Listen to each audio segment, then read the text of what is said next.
Hello. তো আজও সকাল সকাল প্রত্যেক দিনের মতো রান্নাঘরে চলে আসলাম। এক গ্লাস জল খেয়ে রান্না করতে চলে গেলাম। এই যে আমি ফ্রিজ থেকে নিয়ে নিচ্ছি ওলকপি।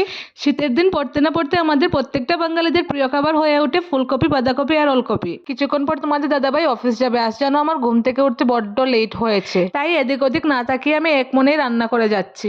যেহেতু আমরা এখানে শুধু দুজন রয়েছি, তাই আমি 4টি ওলকপি রান্না করছি, বাদ বাকি আমি ফ্রিজে রেখে দিলাম। আর ওলকপির শাকগুলো খেতে ভীষণ ভালো, তাই আমি এগুলোই রেখে দিলাম, ফেললাম না। আর যেহেতু আমরা দুজন 12টা মাসই নিরামিষ খাই, মাছ মাংস এগুলো খাই না, তাই এই ওলকপি দিয়ে একটা নিরামিষ সবজি করছি। মাছ মাংস হলে যে শুধু খাবার দাবারটা ভালো হয় তাও কিন্তু না, নিরামিষ খাবারটাও অনেক সুন্দর হয়। প্রত্যেকটা দিনই তোমাদের দাদাভাইকে দুটো করে সবজি দিয়ে, কিন্তু আজ মনে হয় হবে না। যে সকালটায় রোজ আমার 5টায় হয়, আজ হয়েছে 7টায়।